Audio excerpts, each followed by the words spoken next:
exercise who I am in God and to become stronger and stronger and stronger.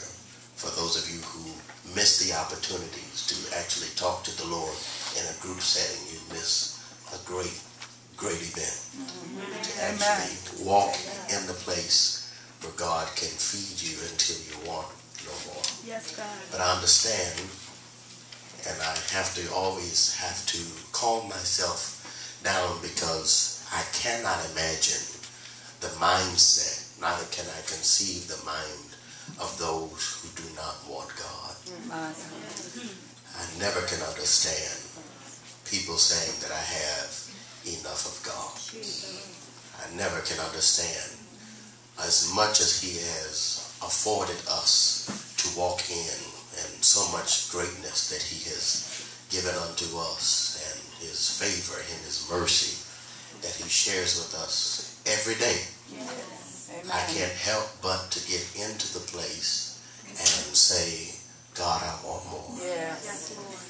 I don't know about you, but after a week long of gnawing on flesh and listening to gossip and lies and rumors and seeing the mischief of people's hearts, it makes my heart so glad. As David said, I was glad when they said unto me, let us go into the house of the Lord.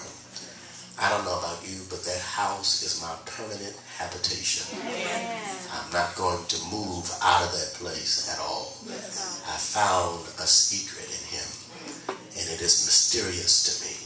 And I love the very mysterium of God. He is so powerful. He's so excellent. And the more you go after him, the more he blows your mind. Not with stuff, but with himself. And I thank God that God has allowed us to come into a place where our hearts are becoming sanctified for some of us. Sanctified for the very things of God. Too many times we have preachers and ministers and aspiring deacons and deaconesses and things of that nature who are trying to habitate or take over positions, but don't want any relationship with the God that gave the position. They're more excited about having people follow them than actually having the people follow Christ. And so when you begin to eat of his word and have a heart for God, I'll tell you, you'll never get a heart attack. Even though things are attacking you, your heart will not move out of the position of what you have found in him. See, people think that prayer and worship and things of that nature is just something that we do. But in actuality, I like the songwriter said, it is who we are. And if I am not a person that cannot pray, then I'm a person that God does not live with. If I am not a person that seeks after God wholeheartedly, then I am not a person that expels or disseminates the full aspect of who God is. I have a mixture. So I can preach, but if I don't wholeheartedly go after the things of God, then I always give the people 50% God and 50% me. And I don't know about you, but I've been in many churches and been in many places, and sometimes you feel ostracized and criticized and persecuted because of your heartbeat for God. And when your heart beats for God in that pure state, those that stand by and look at you and examine your demonstration of love for God always have something to say, because it makes them look ridiculous. See, when you start to go forth in the things of God, the super begins to get on your natural. And when you start walking in supernatural abilities, it makes human people who are locked in humanistic ideas and humanistic realities, it makes them look ridiculous. And so what they try to do is cast their ridiculous persona on you so that you can stop making them look bad. Are you hearing what I'm talking about? And so I am always estranged to it, even when it happens, even though I've been around this some time. I'm always estranged to the fact how people persecute other people, because all it is there's a match between carnality and spirituality. But I come to let you know that this battle that we're fighting is not ours. It is the Lord's. And the Spirit of the Lord, those that are spiritual, have a destiny. And that destination is to win. And it's up to you now. Listen, it's up to you what side you're going to be on. Who's on the Lord's side. And I'm telling you, if I go to my grave preaching the same gospel, you have to be spiritual. I don't want nobody around me that ain't spiritual. I don't want to talk to nobody that ain't spiritual. Are you hearing what I'm talking about? I can be cordial, if you will. I can be nice and loving to you, but the bottom line, you're not coming over my house. Are you hearing what I'm talking about? The only reason why, and what am I saying? I'm not going to invite you into the secret atmospheres of my heart, because I already know that you're going to defecate on everything that you see up in there, because you don't see the worth of what I see. But I don't know about you, but I take it quite personal when people start to defecate and spit on the very things that I think that are very peculiar and special to me. Are you hearing what I'm saying? Listen, when I love God, I don't like to be around someone who acts as if they don't love him. It bothers me. And the Lord has to check me and calm me down, because there's still some fight in me. Everybody want to talk to me. But there is some fight in me. I get offended when you offend my Father. I get angry when you offend my... Listen, and you might be doing your religious thing. You might be doing it real clean and cut, and it might be all lined up. It might be straight. It might be looking wonderful.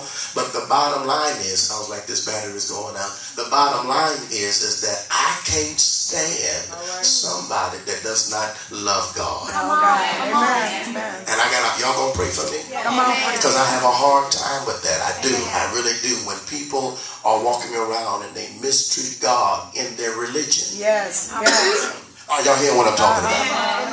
They mistreat him in their religion. They miss him in relationship. And they don't catch him in the relationship with God. So what they do is they sit back and then they look at you and they try to shut you down. But somebody say, I'm not going to make an excuse for this thing. I'm not going to make any apologies for who I have become in God. And let me tell you, the opportunity, and let me just be really real and prophetic in this house, is that there is a spirit that I felt the last 2 days that is trying to be released in this house. And it is, again, the spirit of offense.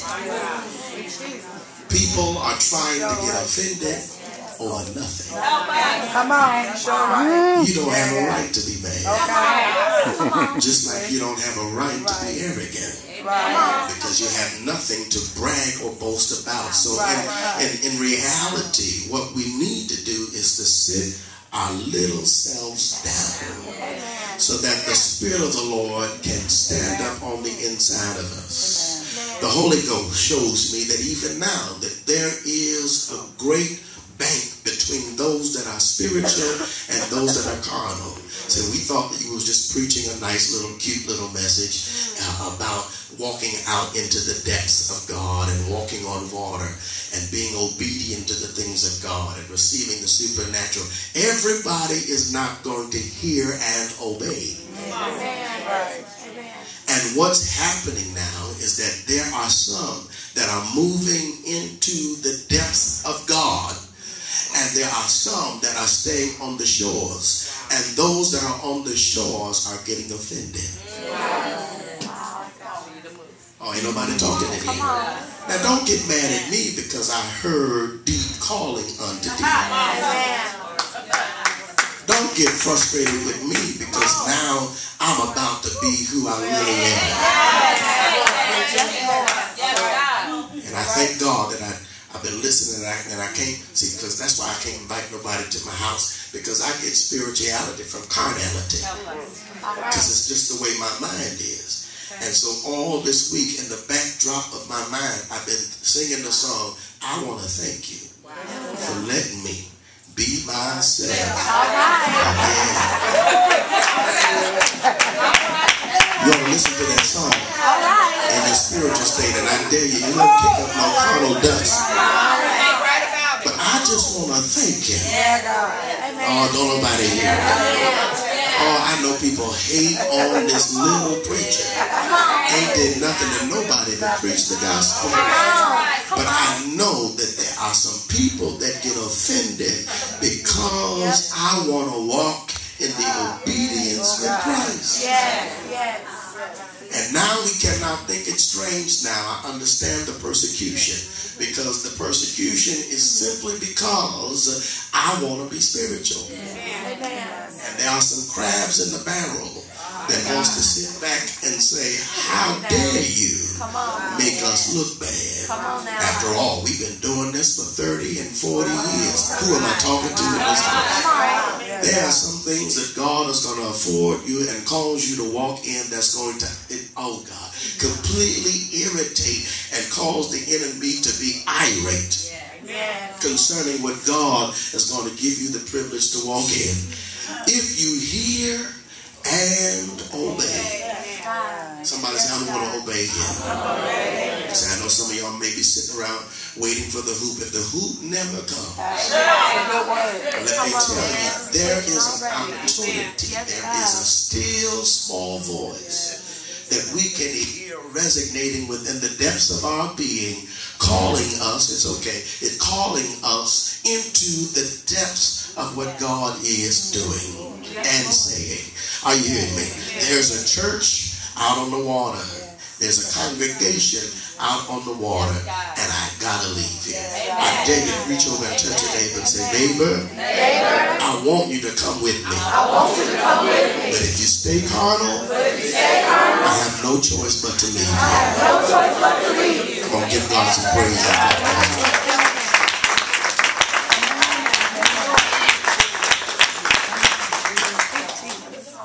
So in the text, the Lord causes us to see that there is another supernatural occurrence, a spiritual demonstration of God's wonder being made manifest in this known reality. Isn't it a wonderful thing that you and I can never really get tired of seeing God, those that are really spiritual? When you look at God and you see the phenomenal power that he can display at any given time, in any given circumstance, and any given situation, I'm never standing in a place where I'm used to seeing God's miraculous power. If God showed up here every week and healed the same person every single week, I would shout just like the first day, because I never get tired in seeing God do what he's always going to do, and that's be himself. And so we are seeing in the text an interesting